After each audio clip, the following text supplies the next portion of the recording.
بسم اللہ الرحمن الرحیم۔ ایک سال حاسم کاروبار کے لیے شام گئے۔ ساتھ میں ویپاریوں کا پورا قافلہ تھا۔ واپس ہوئے تو یثرب سے گزر ہوا۔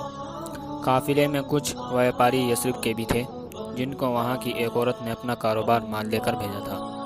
قافلہ یثرب پہنچا تو یہ عورت اپنے ویپاریوں کے پاس آئی اور سفر کی رپورٹ لینے لگی۔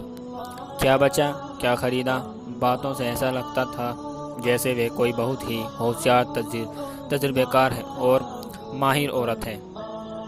حاسم یہ سب دیکھ رہے تھے اور دل ہی دل میں اس کی خوبیوں کی تعریف کر رہے تھے۔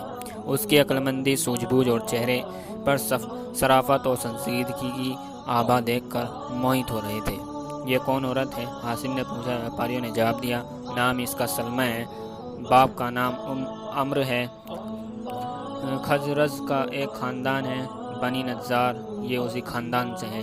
حاسم، کیا یہ شادی شدہ ہے؟ جواب ملا، نہیں، البتہ یہ اپنے یہاں کی بڑی عزت والی عورت ہے، چاہتی ہے کہ کوئی ایسا شوہر مل جائے جو اس کی آزادی کو نہ چھین سکے۔ اپنی آزادی کو ختم کرنا اسے پسند نہیں۔ حاسم، پوچھو کیا وہ مجھے پسند کرے گی؟ پوچھا گیا تو وہ ترنت تیار ہو گئی، کیونکہ وہ حاسم کو اچھی طرح جانتی تھی۔ اسے معلوم تھا کہ قوم میں ان کا کیا مقام ہے۔ اتو حاسم سے اس کی شادی ہو گئی اور وہ اسے لے کر مکہ چلے آئے۔ وہاں ایک زمانے تک ساتھ رہتے رہے، پھر یہ یثرب لوٹ آئی۔ وہاں ایک لڑکا ہوا جس کا نام اس نے شیبہ رکھا۔ اس کے بعد کئی سال بیت گئے۔ پھر ایک سال گرمی میں تجارتی قافلہ چلا تو ساتھ ہی حاسم بھی گئے۔ شام میں ایک جگہ ہے غزہ، وہاں پہنچ کر ان کا انتقال ہو گیا۔ اب سارے وباگ مطلب کے ہاتھ میں آ گئے، کیونکہ وہ ان کے بھائی تھے۔ شیبہ مطلب کے بھتیجے تھے۔ یہ یثرب میں ماں کے پاس ہی رہے تھے۔ مطلب کو ان کی فکر ہوئی، فیصلہ کیا بھتیجے کو مکہ لائے کہ یہی ان کا دادی حال ہے۔ یہی باپ کا پورا پریوار تھا۔ المطلب اس مقصد سے یثرب گئے۔ بھابھی سلمہ سے ملاقات ہوئی تو بولے، میرا بھتیجا بڑا ہو چکا ہے، ہاتھ پیر مضبوط ہو چکے ہیں، چاہتا ہوں اب اسے اپنے یہاں لے آؤں۔ تمہیں معلوم ہی ہے ہم قوم میں خاندان کی حیثیت سے سب سے اونچے ہیں۔ وہاں وہ عزت سے رہے گا، یہاں تو بیچارہ پردیس میں پڑا ہے۔ سلمہ، اس کی جدائی میرے لیے موت ہے، لیکن یہ بھی پسند نہیں کہ وہ اپنے بزرگوں سے جدا رہے۔ ذرا پوچھو دیکھو اس کی کیا اچھا ہے۔ مطلب نے بھتیجے سے پوچھا تو جواب ملا، جب تک ماں کی اجازت نہ ہو میں کہیں نہیں جا سکتا۔ سلمہ نے مطلب کی ضد دیکھی تو تیار ہو گئی، ایک گلیزے پر ہاتھ پتھر رکھ کر اجازت دے دی۔ مطلب 3 دن وہاں مہمان رہے۔ چوتھے دن شیبہ کو ساتھ لے کر مکہ روانہ ہوئے۔ اس سمے شیبہ کی عمر 8 سال تھی۔ دونوں ایک ہی اونٹ پر سوار تھے، مطلب آگے تھے اور شیبہ پیچھے۔ مکہ میں داخل ہوئے تو لوگوں کو گمان ہوا کہ یہ مطلب کا غلام ہے، کہیں باہر سے لے کر آ رہے ہیں۔ دیکھتے ہی شور مچایا، مطلب غلام لائے، کیا تم نے عبدالمطلب یعنی مطلب کا غلام دیکھا؟ دیکھو یہ ہے عبدالمطلب۔ مطلب نے اس طرح کی آوازیں سنی تو بولے، قریش والو، تم بھی عجیب لوگ ہو، یہ تو میرا بھتیجا ہے، بڑے بھائی حاسم کا بیٹا، یثرب میں تھا، وہاں سے لے کر آ رہا ہوں۔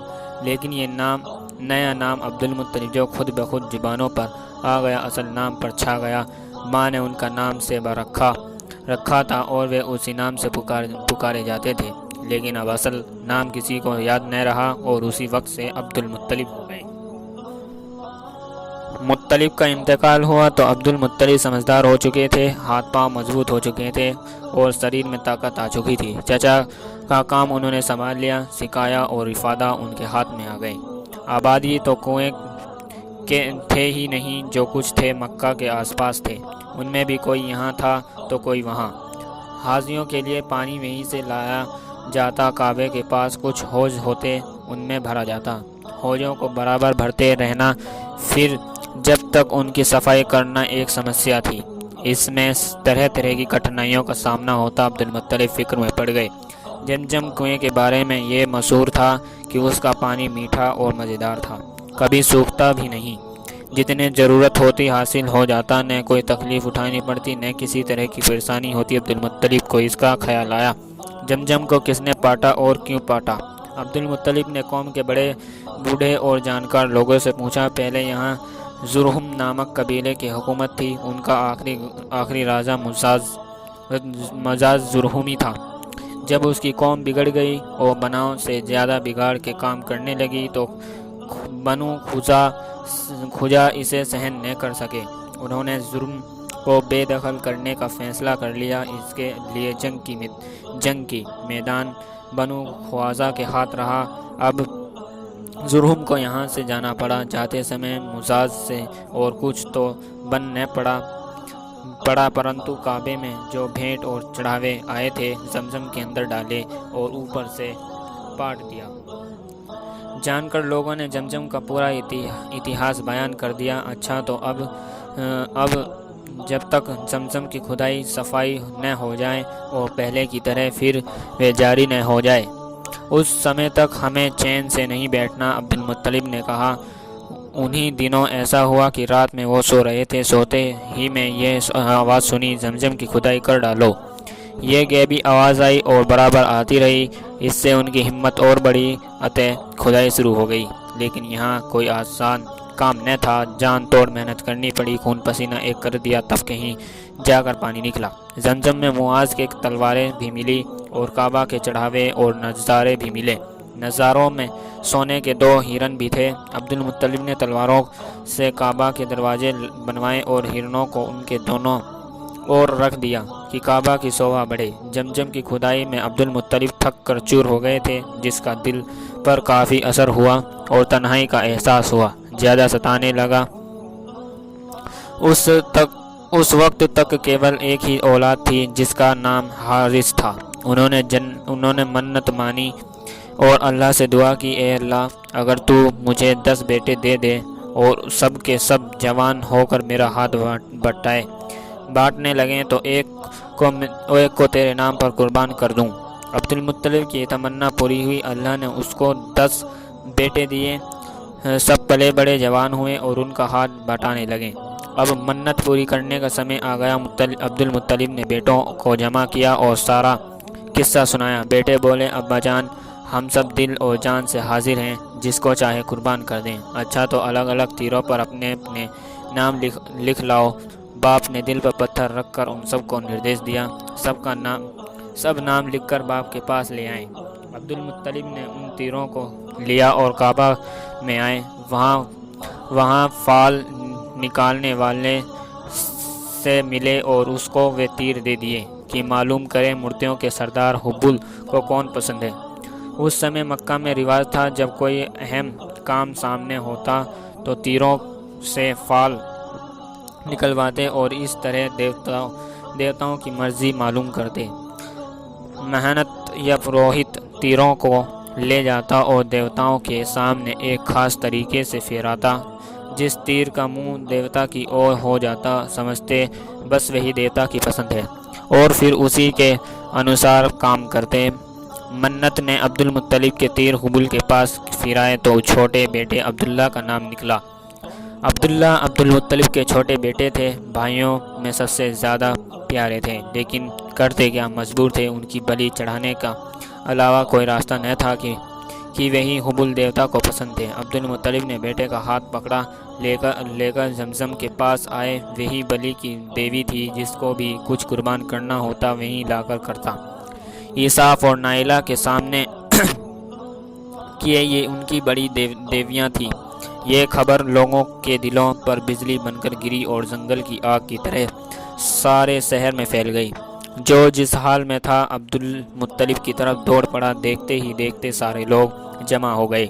جسے دیکھیے اس کی زبان پر یہی تھا کہ نہیں، عبدالمطلب عبداللہ کی بلی ہرگز نہ دیجیے۔ عبدالمطلب عزیز کشمکش میں پڑ گئے۔ میں تو منت مان چکا ہوں، منت پوری کرنا ضروری ہے، آخر میں کروں تو کیا کروں؟ عبدالمطلب نے اپنی بے بسی ظاہر کرتے ہوئے کہا، اگر مال پران مولیہ بن سکیں تو حج ہم راضی ہیں، اونٹ قربان کرنے سے کام بن جائے تو اس کے لیے بھی تیار ہیں۔ سب کے دلوں کی دھڑکنیں تیز ہو گئی، سب کے ہونٹوں پر ایک ہی طرح کی بات تھی۔ لوگ بہت دیر تک سوچتے رہے، آپس میں صلاح کرتے رہے کہ کیا کریں۔ پھر طے ہوا یثرب میں نکٹ ایک جیوتیسی عورت ہے، گتھیاں سلجھانے میں وہ ماہر ہیں، چل کر اس سے پوچھا جائے، ہو سکتا ہے کہ اسی کے اپائے سے یہ گٹھتی بھی سلجھ جائے۔ لوگ گئے، اس عورت سے ملے، اس کو سارا حال بتایا۔ سب کچھ سن لینے کے بعد اس نے پوچھا، کسی قیدی کو چھڑوانا ہو یا کسی اپرادھی کی جان بچوانی ہو تو تم لوگ کتنا پران مولیہ دیتے ہو؟ 10 اونٹ 10 اونٹ، سب لوگ ایک ساتھ بول پڑے۔ ایسا پرتیت ہو رہا تھا جیسے آسا کی کوئی کرن نکل آئی ہو۔ تو 10 اونٹ اور عبداللہ کے نام کی پرچی ڈالو، اگر اونٹوں کے نام کی پرچی نکل آئی تو ٹھیک ہے، ورنہ 20 اونٹ کر دو۔ اگر پھر بھی عبداللہ کا نام نکلے تو 10 اونٹ اور بڑھا دو، اسی طرح 10 10 بڑھاتے جاؤ یہاں تک کہ تمہارا رب مان جائیں۔ لوگوں نے ایسا ہی کیا، 10 اونٹ اور عبداللہ کے نام کی پرچیاں ڈالی تو عبداللہ کا نام نکلا، 10 اونٹ بڑھا دیے، پھر عبداللہ کا نام نکلا، 10 اور بڑھا دیے، پھر عبداللہ کا نام نکلا، 10 اور بڑھا دیے۔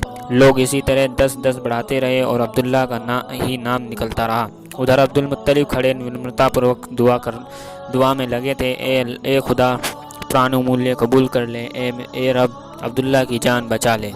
جب بڑھتے بڑھتے 100 اونٹ ہو گئے تو پرچی اونٹوں کے نام پر نکل آئی۔ اب کیا تھا، لوگ خوشی سے اچھل پڑے، عبد المطلب کو ہر طرف سے مبارکباد دی جانے لگی۔ مبارک ہو عبد المطلب، اللہ نے بیٹے کا فریدہ قبول کر لیا۔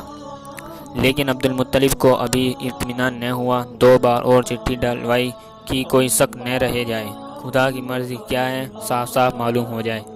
جب پوری طرح اطمینان ہو گیا تو اونٹوں کی قربانی کی گئی اور وہیں چھوڑ دیے گئے کہ جو چاہے ان سے فائدہ اٹھائے۔ صدق اللہ العظیم، وآخر دعوانا الحمدللہ رب العالمین۔